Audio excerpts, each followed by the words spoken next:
Do it. Why they stuntin' on us? Like we ain't fucking them up. Fuck them niggas, they know how we bumming. If I say it's up, then it's stuck. And we ain't squashing no beef. I ain't sending messages, I'm just catching bees. I ain't gon' diss them, but I won't smoke. I don't care if they want it with me. YouTube, what it do, man? This your boy Vonno, man, and I'm back with another reaction video, man. Hey, as y'all see by the title, man, we got the most evil men in Chirac, Chicago. We really got to say Chicago, folks. We ain't trying to condone that Chirac shit, folks. I don't know why niggas be trying to call it Chirac, man. It's Chicago, folks. But anyways, this is something y'all been waiting on, so to bring out this video, no cap. So if you're new to my channel, make sure y'all niggas like this shit up, subscribe, and share this shit with everybody. Comment down below what y'all want to see next. I'm gonna get on it. DBM cartel is gonna take over this shit. Y'all just stay tuned and keep up on folks them great. I ain't got no time to waste though. We finna get straight into this shit though. We is on the road to 10K. Make sure y'all subscribe to my channel and like this shit up though. Turn on post notifications if y'all rocking with the channel, man. On folks them great. A lot of videos on the way. Y'all just stay tuned, folks. Just stay tuned and keep rocking out with me on bro grade. I gotta keep rocking out with me because we got a lot of shit on the way. I ain't gonna lie to y'all. A lot of shit, pranks, all type of shit. Just stay tuned, folks. Bear with me. I'm one nigga. Ain't no niggas behind me. I keep telling y'all that. If you keep up with the drill music scene or watch my channel, I don't keep up with the drill scene. I ain't gonna lie to y'all. Especially not from the niggas from my city. I ain't gonna lie to y'all. I don't keep up with the Chicago drill scene, and I'm from Chicago.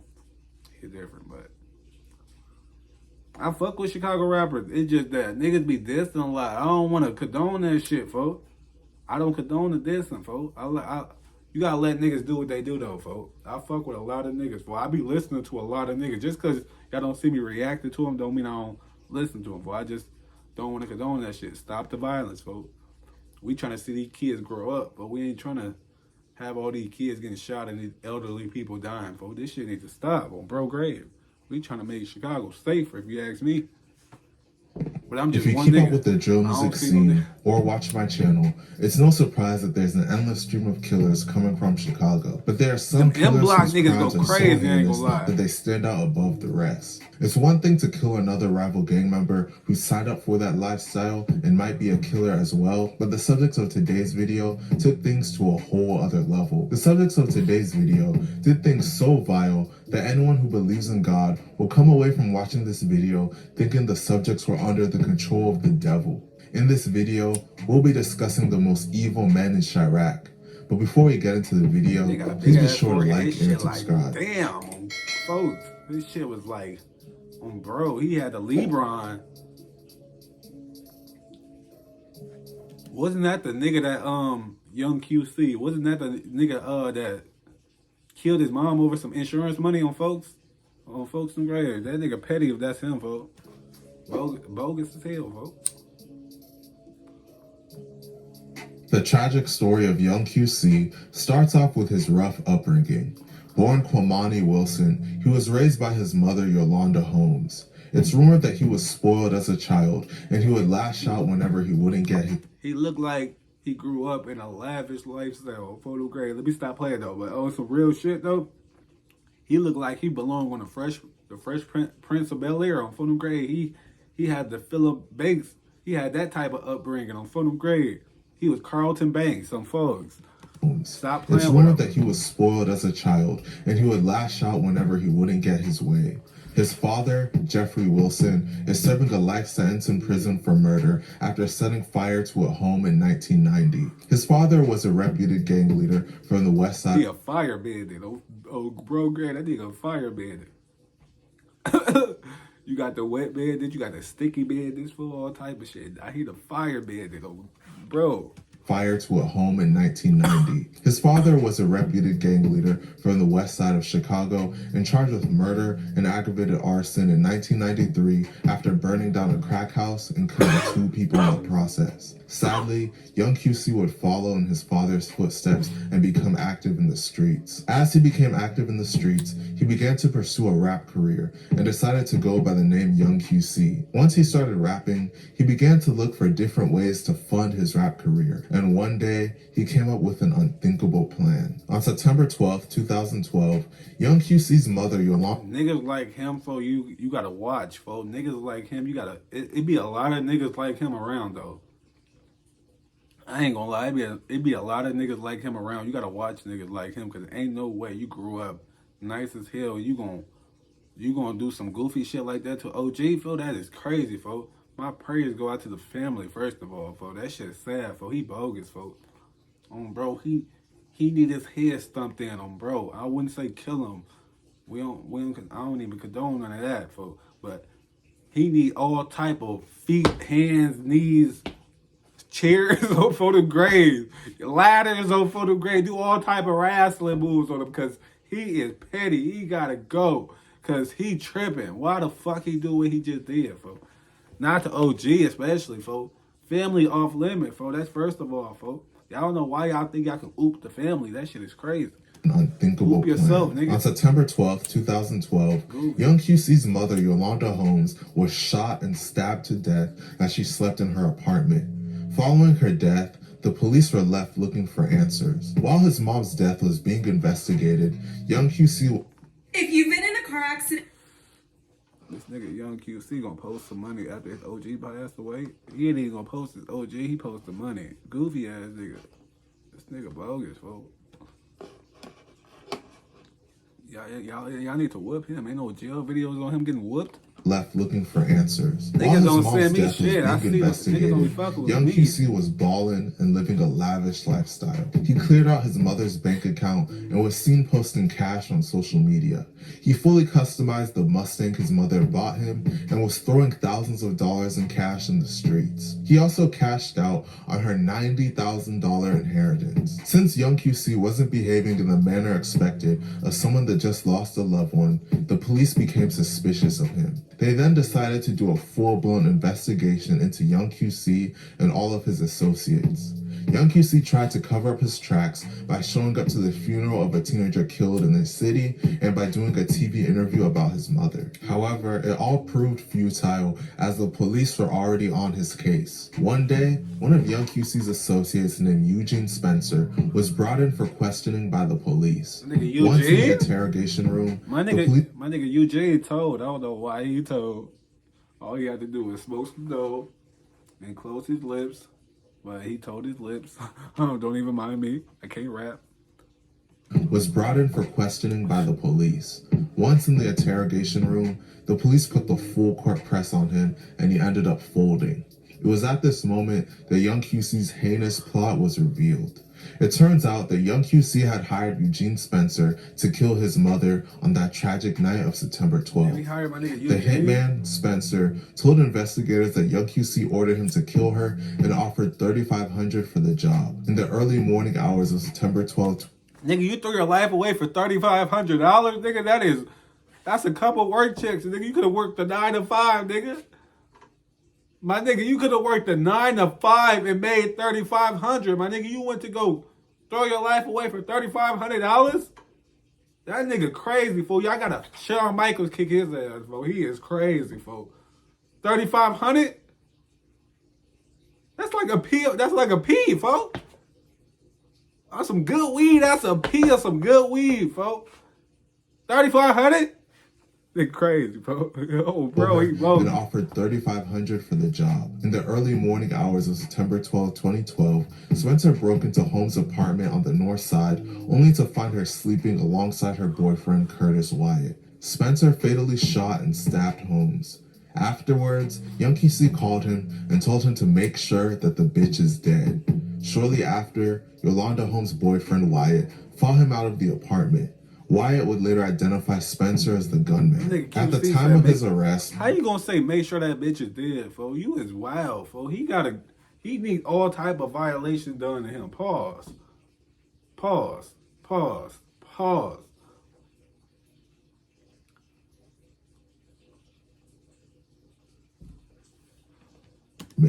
Wyatt would later identify Spencer as the gunman. At the time of his arrest, authorities said Young QC admitted to police that he plotted against his mom for financial gain, but claimed he never intended for her to die. It was supposed to be a robbery, he told detectives. Spencer said Young QC ultimately paid him just $70. His mother's life was valued at just $70 to him. Young QC was the sole...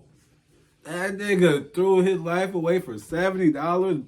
Both of them niggas, he got paid $70. He didn't even take a down payment.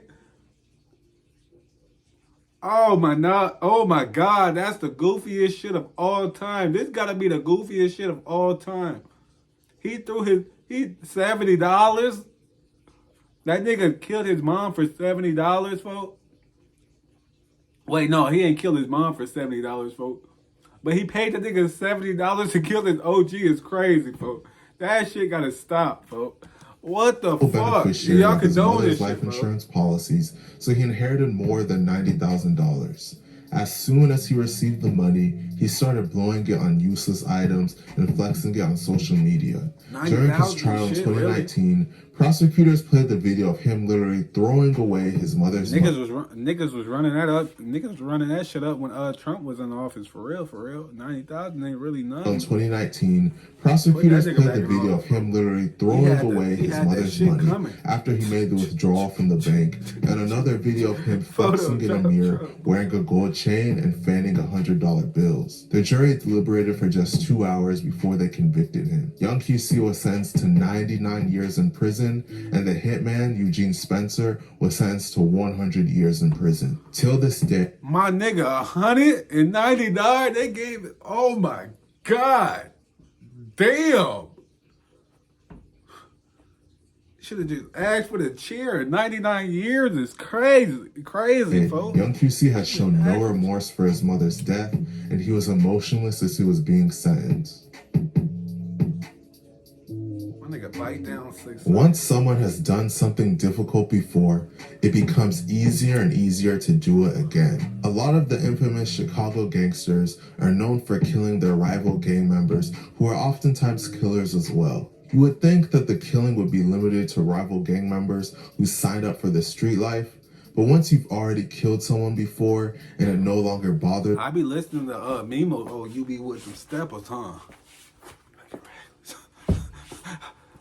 Hold on, my legs hurt. I can't be dancing like that, but I don't be with no steppers, but I be listening to Bieber though, for them great. I be listening to everybody though. I just don't be reacting to shit, folks. I mind my business. I just mind my business and smoke my weed, folks. A lot of niggas be trying to be in a lot of niggas' business, folks, but that shit don't concern me, folks. For the street life, but once you've already killed someone before and it no longer bothers you, what's stopping you from killing someone that angers you in your personal life? The worst thing the average person would do when angry is throw a punch. But when someone has already broken the threshold of murder, there's no telling what they might do in the heat of the moment when someone angers them. The next subject of today's video allegedly committed a heinous crime after losing control of his anger following an argument. On November 3rd, 2016, a member of the famous Chicago gang called 600 named Bite Down, real name Daryl Benton Harris, was visiting his baby mother named Imani house in her home in the 8,000 block of South Shore Drive sometime after midnight. Bite Down was 19 at the time and Imani was 20. They already had a 5-month-old child together. Here's one thing you need to do. Oh my God, I already know where it's coming to. He bogus, folks. I hope he ain't do it, folks. I hope he ain't just do that, folks. Bro, I hope he ain't do that, folks. Because I don't condone none of this shit, folks. This shit needs to stop, folks. Hold on, what the fuck this nigga do, folks? Ain't no way he didn't do some foul shit, folks. At the time, and Imani was 20. They already had a 5-month-old child together, and Imani was 4 months pregnant with their second child. Imani lived with her 5-month-old daughter, her mother, and her 4 younger siblings. According to a family friend, Imani's entire family disliked Bite Down because of the way he treated her. On that day, Imani's younger brother, 16-year-old Elijah Harris, got into an argument with Bite Down that soon escalated into a physical fight. Following the fight, Bite Down left the... My nigga Bite Down must have been getting beat up by a little 16-year-old, folks. He's getting beat up by a high schooler, folks. Y'all gotta stop underestimating niggas, folks. Just cause niggas be little, for them mean they can't fight, folks. Niggas can be like Cat Williams, hiding, beat your ass up like Mike on folks in them grave. Stop playing on folks. That soon escalated into a physical fight. Following the fight, Bite Down left the home and returned a short while later with a gun. Yeah, he lost. That's when he gunned down Elijah in front of the boy's 42-year-old mother. As the mother tried to run away. Wow, fo, you killed him in front of his mother, fo? He ain't got no type of... Elijah in front of the boy's 42-year-old mother. As the mother tried to run away, Bite Down fired multiple shots, striking the woman in her back. She collapsed on the ground, and Bite Down then proceeded to shoot Imani, killing her and his own unborn child in the process. By that point, the 42-year-old mother had begun crawling away. Niggas ain't got no type of niggas ain't got no type of morals or nothing. For you killed your kid mother and your unborn kid, folks. Left your other kid without a mother, folks. And a father at that, folks. You goofy, folks. I thought the last nigga was a goofy, but this nigga right here, what the fuck was going through his head, folks? Just because you lose a fight don't mean you gotta pick up a gun, folks. Damn, y'all niggas crazy. In the process. I hate niggas that lose fights to go get guns. The 42-year-old mother had begun crawling away despite her injuries. Bite Down then allegedly shot the woman once more, and she played dead for the remainder of the attack. In all, the woman was shot 5 times in her back, buttocks, left thigh, and right breast, but ultimately she survived her injuries. Bite Down then turned his attention toward the family's 29-year-old friend, who tried to hide in a bathroom. The woman was shot in her neck, back, and leg, but she also survived her injuries. Bite Down left alone his 5-month-old daughter and the other children in the house. He then fled and was arrested following a routine traffic stop. While being pulled over, Bite Down tried to run away. Since officers believed that he was armed, they chased him and used a taser on him. Bite Down was charged with first-degree murder, attempted first-degree murder, resisting police, obstructing identification, possession of marijuana, reckless conduct, aggravated battery by discharging a firearm, and intentional homicide of an unborn child. If convicted, he could face life in prison. Man, he need life. Fuck you talking about, nigga? You just did all that for what, nigga? Because you lost the fight? It's crazy, folks. If you ask me, go take some boxing classes. If you ask me, that shit gotta stop, folks. Niggas that lose fights gotta stop, folks. And niggas probably still condoning this shit, folks. It's life in prison. This shit crazy, folks. But I'm just on the outside. There are some gangsters that live by a code. They abide by the rule of never going after women or children or anyone innocent. If they can't get their specific target, then they're not going to get anyone. Well, unfortunately, there are also gang members that don't care about any of that. If they can't get their target, then they'll go after anyone associated with their target, no matter who it is. Well, the final subjects of today's video did just that. On November 2nd, 2015, an innocent 9-year-old boy was shot and killed by gang members to send a message to his... I heard about this, folks. This shit was sad, folks. I heard about this, folks. This shit was sad, folks. An innocent 9-year-old boy was shot and killed by gang members to send a message to his father. The shooting was the result of a feud between a Chicago gang called BBG/Terror Dome and another gang called Killer Ward. In October of 2015, He talking about Loke City and PBG, folks. Well, I know about this. I heard about this shit, folks. This shit's sad, folks. I'm from over there, folks. I'm from around that area, folks. That shit's sad, folks. The killing need to stop, folks. Like, niggas that kill kids and people that ain't got nothing to do with nothing, folks. That shit need to stop, folks. Like, let the kids grow up, folks. Y'all would want to see y'all kids grow up, folks. Let these kids grow up, folks. Damn, folks.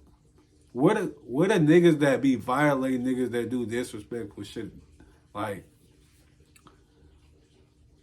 I'm telling you, I don't think no Hispanic gang would tolerate no shit like this, folks. That's why I be fucking with the Hispanic gang, because They stick to a code, folks. Dome, and another gang called Killer Ward. In October of 2015, the brother of a BBG member named Corey Morgan. No, that's not the. He talking about. Oh, he talking about something else. He talking about a different. He talking about a different thing. I'm talking about something. I thought he was talking about something else. He talking about some outside shit. I was talking about some up north shit. Don't even mind me. But that what I'm thinking about. That shit was sad too. What I'm talking about. If you know, you know. If you don't know, you can go look at the story. But either way, both of this shit is sad though. The killing of these kids gotta stop, folks. If you ask me, all this shit gotta stop, folks. Like I don't condone none of that shit, folks. The kids is off limits. That's number one. Y'all should always know that. In October of 2015, the brother of a BBG member named Corey Morgan was shot and killed, and his mother was also shot during this incident but survived her injuries. It is believed that members of Killer Ward were responsible for this shooting. This event led Corey to seek revenge on the innocent family members of his rivals. Corey and his crew turned their attention to a member of Killer Ward named Pierre Stokes. They were first plotting to kill Pierre's mother, but they changed their mind and settled on his 9-year-old son named Tyshawn Lee. According to prosecutors, their original plan was to kidnap the child and cut off his fingers and ears. Instead, prosecutors say a BBG member named Kevin Edwards drove Corey and another BBG member named Dwight Doty to Dawes Park on the city's south side on the afternoon of November 2nd, 2015. While there, Corey and Kevin waited in the SUV while Dwight approached Tyshawn. Dwight struck up a conversation with Tyshawn and played basketball with him. Once he gained the boy's trust, Dwight led Tyshawn to an alley where he pulled out a gun and shot him 7 times at point-blank range. An innocent 9-year-old boy was killed due to a gang beef that had nothing to do with him. In truly satanic fashion, Dwight felt no remorse for this shooting. During the investigation, police even found a half-written rap song that Dwight was working on with lyrics mocking the murder. On the day Dwight first appeared in court for this murder, Tyshawn's father, Pierre Stokes, was arrested for opening fire on Corey Morgan's girlfriend and her 2 nephews, leaving all 3 of them wounded. This beef resulted in each side targeting each other's loved ones rather than each other. Sad, ultimately, Corey Morgan was sentenced to 65 years in prison for this. Dwight Doty was sentenced to 90 years in prison. And Kevin Edwards got the least jail time because rather than take it to trial, he accepted a plea deal of 25 years. Pierre Stokes was recently sentenced to 12 years in prison. Man, this video just shows you how truly horrible the streets are. There's no morals or ethics. That shit's sad, folks. If y'all want to see more videos like this, y'all want to see me react to more videos like this, y'all already know what to do, man. Get this shit to 20 likes and make sure y'all hit that subscribe button. But hey, if y'all fuck with that shit, go check it out. If not, go about y'all day. The original link gonna be in the description. More reaction coming soon. Y'all just stay tuned and like this shit up though. Bitch ass niggas.